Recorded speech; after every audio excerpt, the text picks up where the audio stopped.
somehow live in a generation whereby when we post something, especially on social media, or when we do anything, we always kinda want their praise and everything, which I experience it myself. Especially when I post videos, I want to spread my message out there, but it's not getting the amount of views, the amount of likes, the amount of comments. And because I don't get that kind of attention, I start to think otherwise about my videos. Is my video not good enough? Like, what is it about my video that it's not reaching out to the masses and all?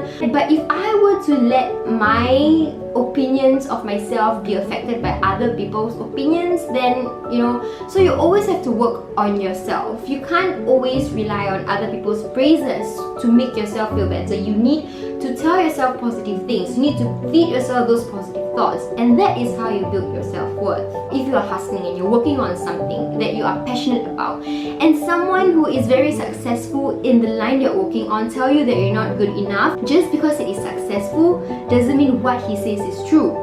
Unless if he's giving like constructive criticism to work on yourself, then yeah, like work on it, okay? But then if you feel like the criticism that he gives comes from ill intentions, then don't let his words affect you. You have to be brave enough to walk away from situations, from things that do not add value to your life.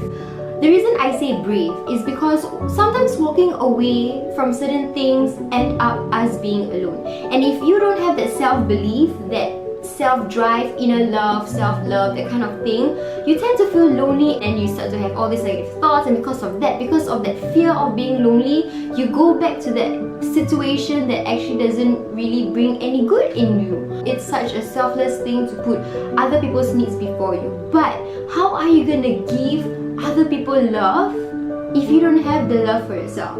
If you don't know how to love yourself, you are going to allow other people mistreat you because you feel that you deserve that kind of toxic love. So that's where you need to know where your self-worth is. You need to love yourself enough to know that I do not deserve to be treated this way. And if you treasure the friendship, set boundaries, and if that person respects your boundary, then you are going to create a strong friendship. But if that person doesn't respect your boundaries, then you're just gonna suffer in the long run. You always have to put yourself first.